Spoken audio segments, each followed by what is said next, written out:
오늘은 설교 후에 성찬 예식이 있습니다.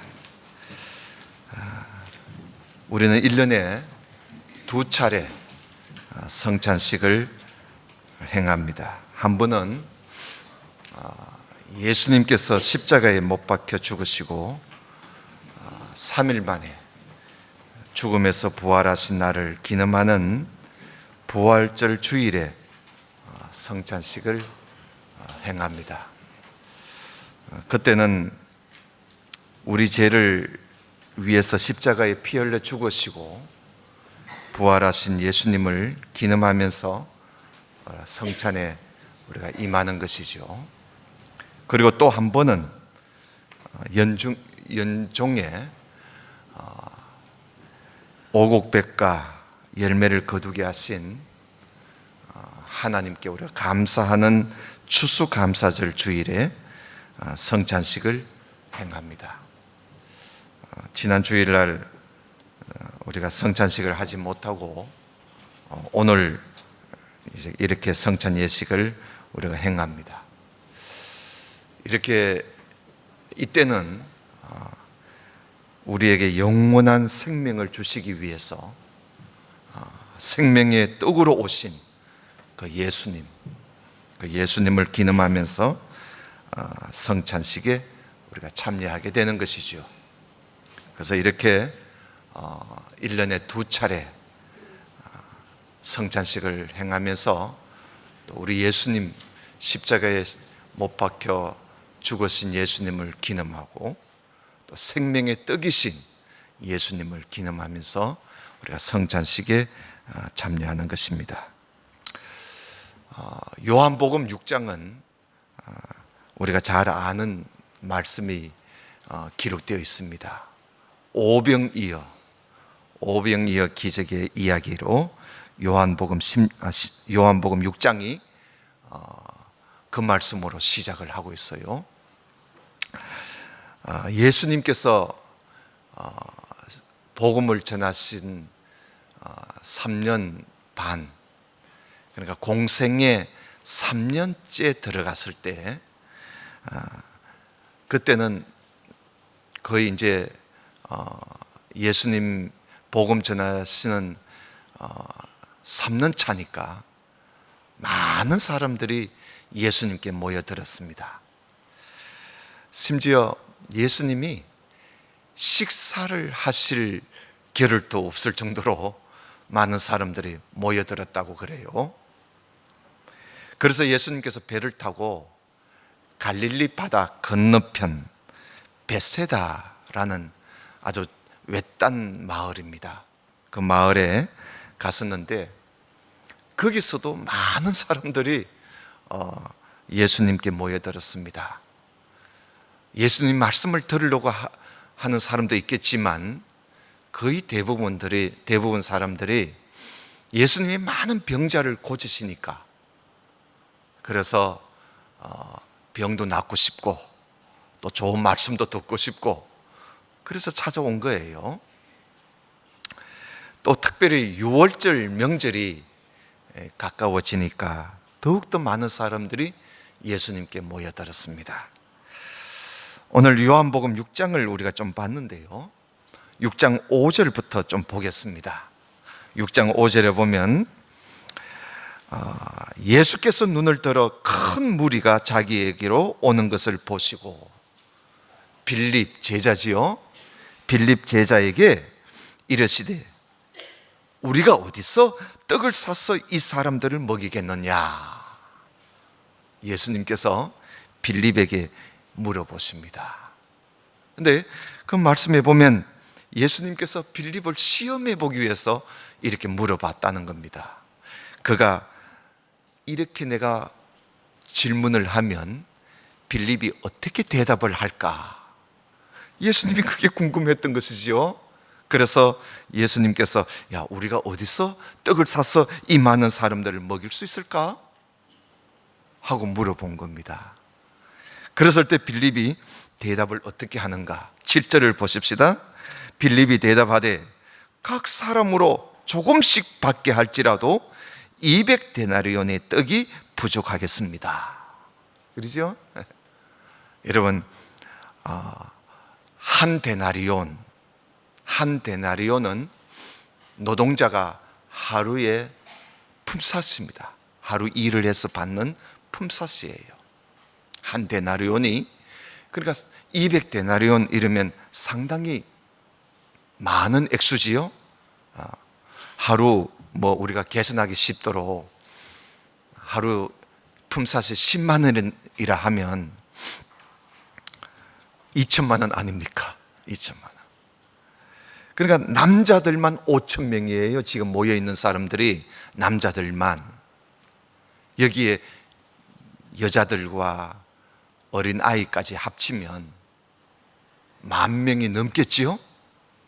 그래서 10,000명이 넘는 사람들이 여기 모여 있으니까 아마 빌립이 이들에게 떡을 조금씩만 줘도 200데나리온,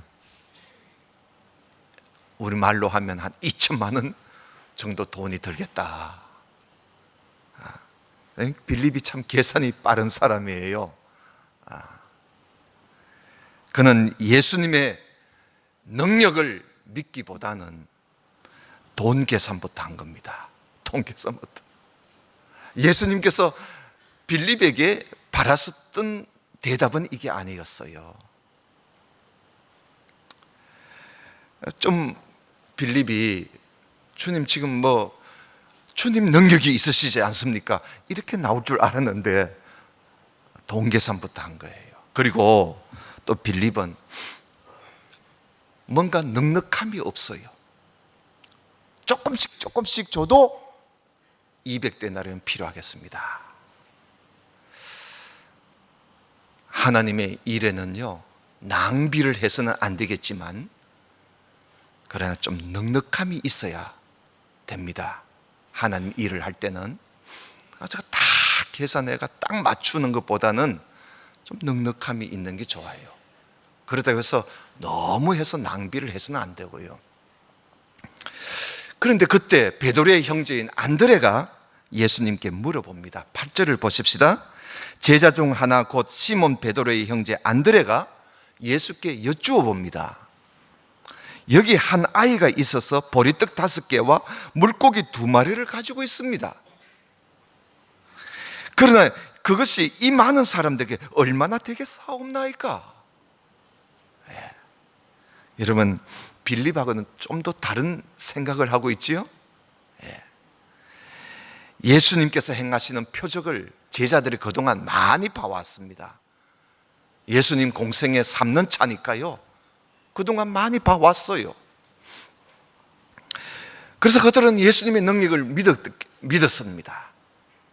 하지만 사람들이 너무 많으니까, 10,000명 정도가 되니까, 그래서 이 안드레도 예수님의 능력을 믿지만은 예수님께 여쭈어 본 거지요. 여기 한 아이가 보리떡 5개, 물고기 2마리가 있는데, 여러분, 이거 가지고 10,000명 먹는 거, 이건 상도 못할 일 아니겠어요? 그런데 빌립은 예수님의 능력을 믿고 여쭈어 보는 거예요. 참 안드레가 빌립보다는 좀 낫지요.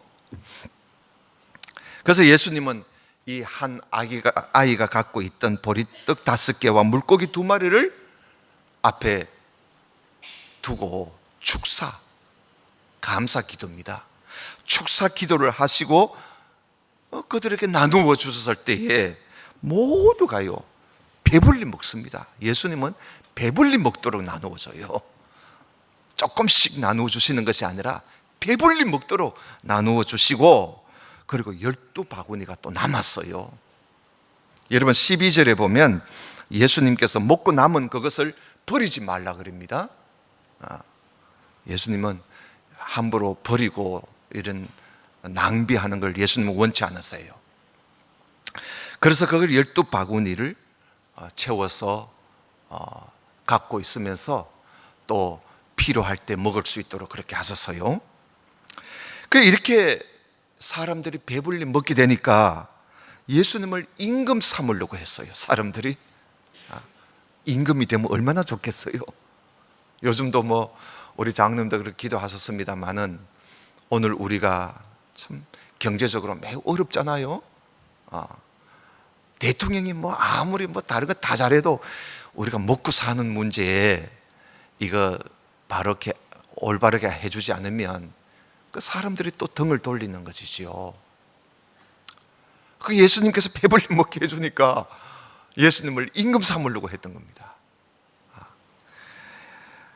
그래서 14절 보십시다. 14절에 보면 그 사람들이 예수께서 행하신 이 표적을 보고 말하되 이는 참으로 세상에 오실 그 선지자가 아니냐.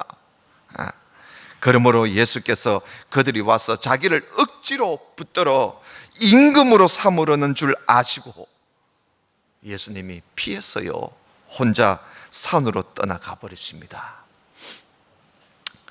그리고는 그날 저물 때에 제자들만요 배를 타고 이 바다 건너편 가브나움으로 갑니다. 가는데 그 밤중에요, 산에 가셨던 예수님이 그 밤에 몰래 나와서서 바다 위를 걸어갔어요. 바다 위를 걸어가시다가 배를 타고 가는 제자들을, 그 배를 만나게 됩니다. 그래서 제자들이 바다 위에 걸어오신 예수님을 보고 배로 영접을 해서 그래서 배를 타고 이제 가브나움에 가시게 된 것이지요. 이제 그 다음 날 좀 조용하려는가 했더니 아니었어요. 베세다의 사람들이요, 예수님이 가브나움에 가 계신다, 밤새 거기 갔었다는 걸 알고 이 사람들이 배를 타고요, 많은 사람들이, 여러분 그 배가 뭐 요즘처럼 큰 배가 아니지 않습니까? 작은 배들 말이에요. 5명씩 10명씩 이렇게, 또 뭐 많이 타봤자 20명씩 이렇게 배를 타고 많은 배들이 그 갈릴리 바다를 건너서 그 건너편 가브나움에 모여들기 시작합니다. 얼마나 많았겠어요? 한번 상상해 보세요. 그 25절 보십시다. 25절에 보면 바다 건너편에서 만났어요. 예수님을 만나고는 이들이 랍비여, 선생이여, 이런 뜻입니다. 랍비여, 언제 여기 오셨습니까? 예수님이 산에 가신 줄 알았는데 밤새 여기 와 계시니까 랍비여, 언제 여기 오셨습니까? 하니까 예수님께서 26절에 어떻게 말씀하시지요? 내가 진실로 진실로 너희에게 이르노니 너희가 나를 찾는 것은 표적을 본 까닭이 아니고 떡을 먹고 배부른 까닭이로다. 떡을 먹고 배부르니까 나를 찾아왔구나. 그러면서 27절 보십시다. 거기 보면 썩을 양식을 위하여 일하지 말고 영생하도록 있는 양식을 위해서 좀 일 좀 해라. 이 양식은 인자가 너희에게 주리니 인자는 아버지 하나님께서 인치신 자니라. 인치셨다는 말은 인정했다는 말이에요. 하나님이 보내신 자라 하니까 28절에 그들이 묻습니다. 우리가 어떻게 해야 하나님이 일을 하겠습니까? 예. 그러니까 예수님께서 뭐라고 하시지요? 29절에 하나님께서 보내신 일을 믿는 것이 하나님의 일이야. 믿는 것이, 예수님을 믿는 것이 하나님의 일이라고 그렇게 말씀을 하십니다. 그러니까 30절에 그들이 또 묻기를, 그러면 우리가 당신을 보고 믿도록 뭘 보여줘야 되는 거 아닙니까? 우리가 당신을 믿도록 행하시는 표적이 무엇입니까? 하시는 일이 무엇입니까? 아니, 이제까지 봐와놓고도 또 보여달라는 거야. 그러면서 하는 말이 기록됐다는 것은 구약 성경에 자기들의 구약을 아니까요. 하늘에서 그들에게 떡을 주어 먹게 하였다 함과 같이 우리 조상들은 광야에서 만나를 먹지 않았습니까? 또 먹는 타령을 또 합니다. 그 우리 또 배부를 수 있게 먹을 수 있도록 한 번쯤 뭘 좀 보여주고 믿으라고 하라고, 이렇게 대답을 하는 것이죠. 오병이어의 기적을 맛보놓고도 말입니다. 또 먹는 타령을 하는 겁니다. 32절, 예수께서 이르시되 내가 진실로 진실로 너희에게 이르노니 모세가 너희에게 하늘로부터 떡을 준 것이 아니야. 아버지 하나님께서 주셨다는 것이지요. 내 아버지께서 너희에게 하늘로부터 참떡을 주신다. 참떡. 만나하고는 다른 떡이지요. 참떡을 주시나니 하나님의 떡은 하늘에서 내려 세상에 생명을 주는 것이니라. 점점 어려워지지요. 그러니까 이들이요, 생명을 주는 참떡을 하늘에서 내려주겠다. 그러니까 이들이 뭐라고 말을 하지요? 34절에 주여, 아까는 또 라삐어 그래 놓고는 이제는 또 주여, 이 떡을 항상 우리에게 주십시오. 그럽니다. 이 떡을, 이 생명을 주는 참떡을 우리에게 좀 주면 좋겠습니다.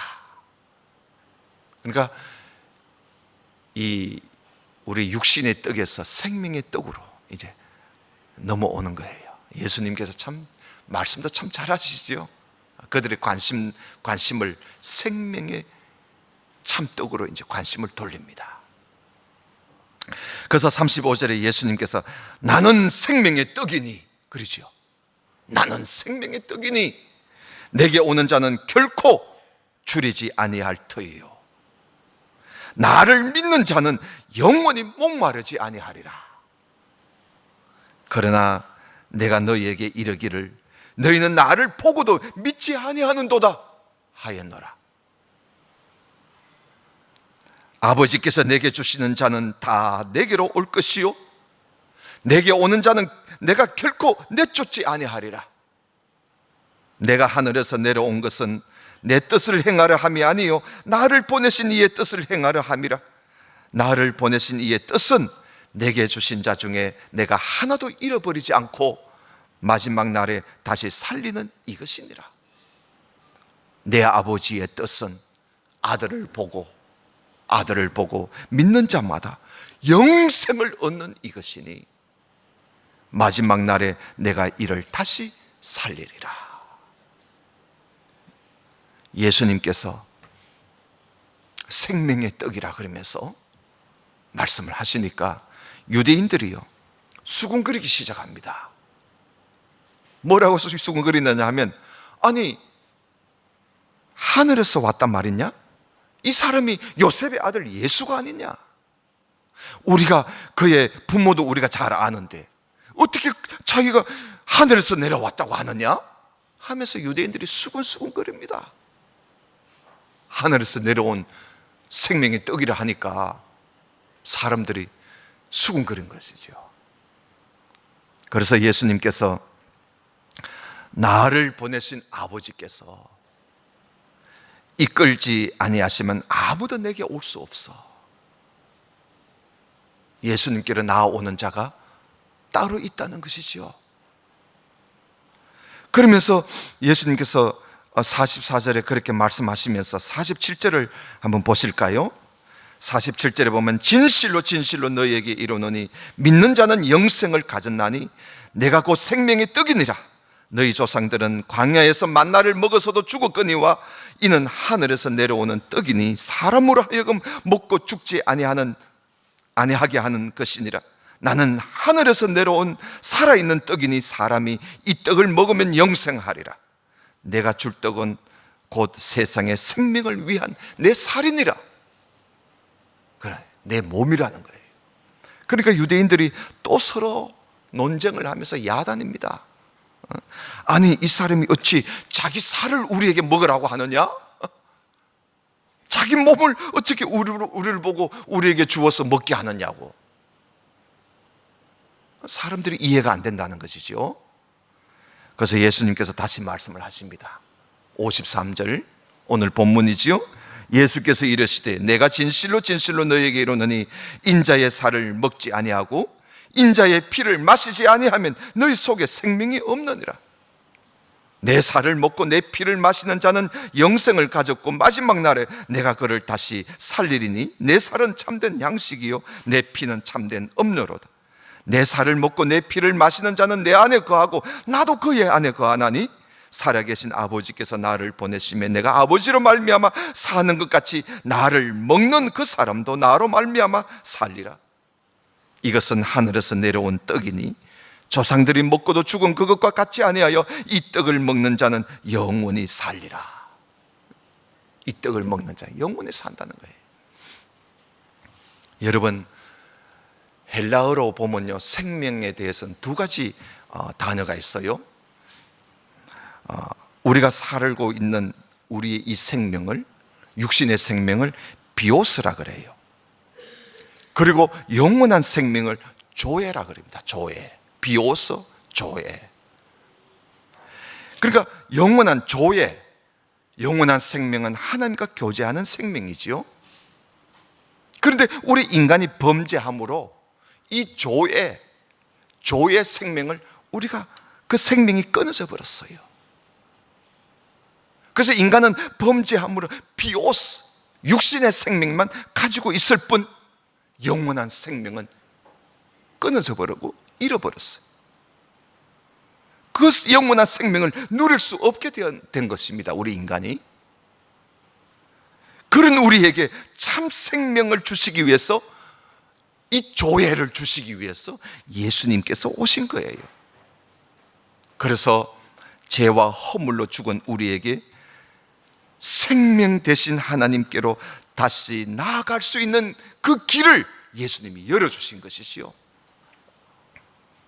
그래서 예수님께서 자신을 그래서 이 생명의 떡이라고 말씀을 하시는, 그 생명은 조에, 육신의 생명의 떡이 아니라 조에, 영원한 생명의 떡으로 우리 가운데 오셔서 우리에게 이 영적인 생명, 영원한 생명을 주시기 위해서 오셨다, 그 말씀이지요. 자, 그러면 조에, 영적인 생명, 영원한 생명을 얻기 위해서 우리가 어떻게 해야 하는가? 예수님이 말씀하십니다. 나는 생명의 떡이니 내게 오는 자는 결코 줄이지 아니할 터이요 나를 믿는 자는 영원히 목마르지 아니하리라. 무슨 말씀입니까? 예수님께 와서 예수님을 믿는 자에게 이 영원한 생명을 주신다는 것이죠. 다시 말하면 예수님을 믿는 자만이 영생을 얻을 수 있다는 것입니다. 누구든지 예수님께 와서 예수님을 마음에 믿으면 하나님과 영원히 사는 생명, 조의 생명을 얻게 된다는 것이죠. 예수님께 와서 믿는 자를 54절에는 뭐라고 합니까? 내 살을 먹고 내 피를 마시는 자로 그렇게 말씀을 하고 있습니다. 믿는다는 말을요, 내 살을 먹고 내 피를 마신다. 그러니까 믿는다는 말은 예수님의 살을 먹고 예수님의 피를 마시는 것과 같다는 거예요. 예. 여러분, 내 살을 먹고 내 피를 마신다, 아마 예수님께서 곧 있을 십자가를 두고 하신 말씀이에요. 예수님께서 세상 죄를 지고 십자가에 못 박혀 살이 찢기시고 십자가 위에서 피를 흘리실 것을 두고 이렇게 말씀하신 것이지요. 내 살을 먹고 내 피를 마시는 자, 곧 예수님의 십자가의 지심은 나를 대신해서 십자가를 지신 것이요 나를 대신해서 피를 흘리셨다는 것을 진심으로 믿는 자, 그에게 영생이 있을 것을 말씀하시는 것입니다. 예수님의 십자가의 죽음은 곧 나의 죽음입니다. 주님의 살이 찢기신 것은 바로 나 대신 찢기신 것이요 주께서 피를 흘리신 것은 바로 나의 죄를 위해서 나 대신 흘리신 것입니다. 주님, 내가 이 사실을 믿습니다. 이런 고백을 진심으로 하는 것, 이것이 바로 주님의 살을 먹고 주님의 피를 마시는 순간입니다. 오늘 성찬식을 하면서 빵을 입에 넣었을 때에 날 위해 나 대신 십자가에서 살이 찢기신 예수님을 기념하면서 진심으로 여러분 마음에 다시 한번 그 믿음을 확인하시고 믿음을 가지고 먹으시기를 바랍니다. 그리고 포도즙이 담긴 잔을 들고 마실 때에 날 위해 나 대신 십자가에 피를 흘리신 예수님을 내가 믿고 기념하면서 그걸 마셔야 할 것입니다. 성찬은 생명의 떡이신 예수님을 기념하면서 참된 양식, 예수님의 살을 먹고 참된 음료, 예수님의 피를 마시는 시간이에요. 그걸 기념하는 것이죠. 생명의 떡이신 예수님의 살과 피를 먹을 때에 성령께서 우리 가운데 임하셔서 우리에게 이미 우리가 영원한 생명을 우리가 얻었습니다마는 이 영원한 생명이 풍성하게 우리에게 임하기를 주님의 이름으로 축원합니다. 다 같이 기도드립시다. 아버지 하나님 감사합니다. 이 시간 말씀을 듣고 성찬 예식을 행하고자 합니다. 오늘 말씀을 깊이 생각하며 성찬 예식의 임함으로 우리에게 영원한 생명이 풍성해지는 복을 내려 주옵소서. 예수님 이름으로 기도드리옵나이다. 아멘.